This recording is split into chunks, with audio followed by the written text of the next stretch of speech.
안녕하세요. 오늘은 부부간의 말투에 대해서 말씀드리고자 합니다. 얼마 전에 어느 책을 봤더니 존 거트만 교수라는 사람이 뭐라고 얘기를 하느냐 하면은 부부가 이제 대화하는 것을 잠시 지켜보면은 그 부부가 곧 이혼을 할 건지 아니면 잘 살 건지를 예측을 할 수가 있대요. 그런데 그 자기의 예측률이 95%의 적중률을 갖고 있다 그래요. 그러니까 95%라는 것은 그 굉장히 그 높은 비율이죠. 그러니까 100번에서 5번 정도의 실수를 하고 95번, 95번은 적중을 한다 그러니까 이제 굉장히 이 적중률이 높은데 그게 뭐냐 하면은 그 부부가 이 대화를 할 때 칭찬과 지적의 비율이 5대 1이면은 저 부부가 잘 발전하면서 살겠다 이렇게 여기고 그 비율이 칭찬과 지적의 비율이 5대 1의 범위를 벗어날 경우에는 위험하다고 하는 거예요. 그래서 이제 이 사람이 강조하는 것은 많은 사람들이 덮어놓고 좋은 게 좋다고 칭찬만 하는데 그것도 썩 바람직하지 않다는 얘기예요. 왜 그러냐 하면은 사람이 이제 감정의 동물이니까 뭐든지 이 상대에 대해서 좋기만 할 수는 없거든요. 내 입안에 혀도 물리는 판인데 상대방의 어떤 버릇이나 스타일, 습성 이런 게 마음에 안 들 때가 있지요. 이제 그렇기 때문에 덮어놓고 칭찬만 할 게 아니라 간간히 어떤 지적 또는 비평도 해야 된다는 거예요. 그래서 너무 칭찬만 할 경우에는 어떤 폐단이 생기느냐 하면은 참다가 이제 내중에는 폭발을 하는데 이 참았던 만큼 폭발력이 크니까 서로 상처를 내고 말아서 그냥 무조건 좋다 하고 참는 것도 바람직하지 않고 또 지적을 하는 거는 이제 어떤 폐단을 낳느냐 하면은 우리가 좋은 말도 한두 번이지 자꾸 하면은 실증을 내잖아요. 그런데 이제 지적일 경우에는 더더욱 우리가 예민해져요. 근데 지적이 5대 1의 비율을 벗어나서 조금 더 많았을 경우에는 무슨 말인지 알고 인정을 하면서도 이 감정이 벌써 싫어한다는 얘기예요. 그러니까 이 5대 1의 비율을 잘 지키는 게 부부 간의 어떤 삶을 잘 유지하느냐 안 하느냐를 이제 재는 바로미터 이렇게 얘기를 하지요. 자, 이렇게 해서 이제 저도 사람들에게 무조건 칭찬만 할 것도 아니고 또 비난이나 지적의 비율이 높아도 안 됩니다. 그게 적절하게 배합이 되어야 된다 그러니까 어떤 사람들은 이렇게 얘기를 해요. 상대가 언제 어떻게 튈지 모르니까 이 조심스러워서 말을 안 하게 된다. 뭐 이렇게 얘기를 하는데 이것도 이제 이런 얘기를 하면 제가 그렇게 얘기를 하지요.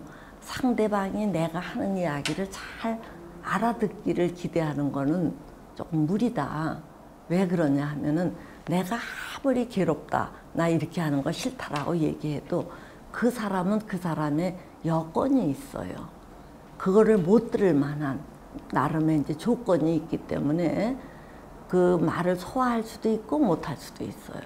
그러니까 이제 제가 얘기하고자 하는 것은 상대방이 화를 낼까봐 소화를 못할까봐 또는 잘 소화를 할 수 있을지 이런 거를 너무 신경 쓰느라고 말을 참지 말라는 얘기예요. 그건 무슨 말씀이냐 하면은 상대방이 내 말을 잘 알아듣고 이행을 해주면은 아주 성숙한 사람이지요. 그러나 이제 그거는 그 사람의 사정으로 넘기고 이쪽에서는 자, 내가 하는 말을 상대방이 잘 귀담아 들어주면 금상첨화 아주 좋지만 못 알아주더라도 내 속에 있는 답답함을 좀 덜어내는 것으로서 이 정신 건강에 도움이 된다는 얘기예요. 그러니까 상대방이 알아듣든 못 알아듣든 이쪽에서는 하고 싶은 말을 해야 내 정신 건강이 유지된다. 이제 그런 것들을 염두에 두셨으면 좋겠어요. 그렇지만 너무 이제 그렇다고 해서 아무 때나 할 말의 비율이 5대1을 넘었을 경우에는 부작용을 낳으니까 조금 배려를 해줄 필요가 있다. 이제 이런 거를 당부드립니다. 근데 이제 제가 실제 상담에서 느끼는 거는 사람들이 요즘 사람네들이 의외로 칭찬에 인색하다는 얘기예요. 엊그제도 이제 어떤 남편을 만났는데 그이가 그러더라고요.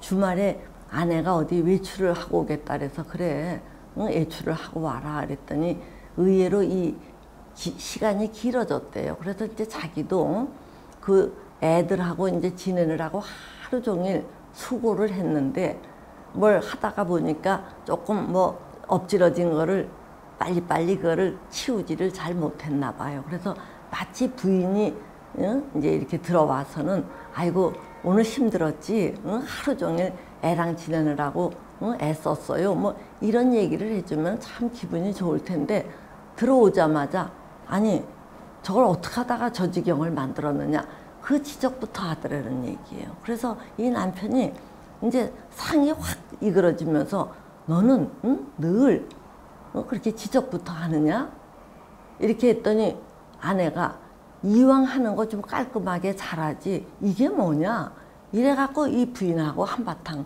싸웠다고 하면서 이 남편이 평생 그렇게 칭찬에 인색한 저 부인하고 이 맞추고 살라 그러니까 자기가 좀 비참해진다는 얘기예요. 그래서 살아야 되나 말아야 되나 뭐 이런 생각을 한다래요. 그래서 제가 그 부인에게 얘기를 했어요. 자, 당신 남편이 이 지적받는 거에 대해서 굉장히 예민한데 당신 조금 남편의 수고를 먼저 알아주고 조금 한숨 돌린 다음에 아이고 이게 어떻게 다 이렇게 됐어 이렇게 얘기하면 어디가 덧나냐 왜 그게 그렇게 안 되느냐 그랬더니 이 부인이 아이고 그러네요 하고 제 말을 수긍을 하는 게 아니라 막 우는 거예요. 그래서 이건 또 뭔가 하고 이렇게 보니까 이 여자는 자기 남동생이 자기보다 공부도 못하고 행동거지도 굼뜨고 이런데도 늘 남동생 위주로 부모님이 뭔가 뭐 물건을 사와도 자기에게는 안 된다 그러는데 남동생에게는 사주고 늘 이런 식이었다는 거예요. 그래서 자기는 정말 그런 못나 보이는 남동생하고 유사한 그 남편의 행동거지를 보면은 참아지지를 않는다는 거예요. 그러니까 이게 무슨 얘기냐면은 남동생에게 가졌던 부정적 감정을 남편에게서 보는 순간 그냥 그 잘못이 요거만큼이면 요거만큼에 대해서만 언급을 하면 되는데 남동생에 대해서 가졌던 감정을 거기다 덮어 씌워서 벌컥벌컥 화를 내고 지적을 하니까 이 부부도 이게 참 잘 살기가 어렵겠다는 얘기예요. 그래서 제가 자 칭찬을 조금 더 해야 저 남편하고 가정생활을 유지할 수 있는데 그게 그렇게 어렵냐 그랬더니 이 부인이 또다시 아니 내가 그걸 그렇게 깔끔하고 분명하게 하지 못하는 거를 그렇게 싫어하면은 남편이 나에게 좀 더 맞춰주는 식의 태도를 보이면 안 됩니까? 오히려 이렇게 반문을 하는 거예요. 그래서 제가 야 요새 말 못해 죽은 귀신은 없다더니 꼭 그렇게 누가 먼저 하느냐를 갖고 따져야 되겠느냐는 얘기예요. 그래서 그 부인에게 원래 강자가 먼저 사과도 하고 먼저 맞춰주는 거지 어째 그렇게 스스로 패자의 위치에 서서 상대가 먼저 해주기를 바라느냐 이렇게 좀 쓴소리를 한 적이 있습니다. 그래서 이제 저는 그 부부 이제 이 남편에게 칭찬을 잘 안 해주고 끊임없이 지적을 해서 이 불화를 빚는 이 부부를 보면서 야 우리가 참 과거로부터 자유로워진다라는 게 이렇게 어려운가 하는 생각을 다시금 하게 되어요. 이 부인의 경우도 남편을 있는 그대로 남편으로 바라보는 게 아니라 과거 아주 얄미웠던 시기 질투가 났던 남동생에 대한 상을 이 남편에게 뒤집어 씌우는 거거든요. 이렇게 이제 전이를 시켜갖고 이제 남편을 자꾸 자꾸 질타를 하니까 이게 곤란하다는 얘기예요. 응? 근데 이제 이 남편의 입장은 또 그렇더라고요. 아, 이 내가 그렇게 지적받는 걸 싫어하면은 아내가 조금 더 신경을 써줬으면 좋겠는데 이제는 실증이 난다. 이렇게 얘기를 하는데 그래 저는 이제 이 남편에게 그렇게 얘기를 했죠. 아니 아내가 조금 더 깔끔해 주길 바라면은 조금 더 신경을 쓰지 뭘 그렇게 또 그렇게 얘기를 하시오. 그랬더니 이 남편의 얘기가 결혼하고서부터 지금까지 늘 그렇게 지적을 하니까 이제는 자기도 지겹대는 거예요. 그러니까 이 남편의 경우는 어린 시절의 영향이 아니라 결혼 이후 누적된 감정, 이것도 결국은 과거지요. 이것 때문에 이제 부인에게 더 이상 참지를 못하겠다고 하는 건데 참 이게 이런 우리가 그때그때 현재에 충실해서 과거의 것을 끄집어 들이지 않는 이런 게 이제 건강한 태도인데 이거를 어떻게 하느냐 이게 문제지요. 그래서 이제 우리는 가장 신경을 써야 될 게 자 상대방이 싫다고 하는 것은 조금 우리가 견딜 수 있는 어떤 그릇 또 상대방이 좋다라고 하는 것은 조금 더 신경 써서 해줄 수 있는 이 여유 이제 이런 것들을 좀 각별히 신경을 써서 특히 부부 사이는 가장 긴 시간을 함께하는 사이 아니에요. 그러니까 이 특히 부부간에 있어서 칭찬을 열심히 해주는 이런 것들을 각별히 신경 써서 이렇게 함양시켰으면 좋겠어요. 네?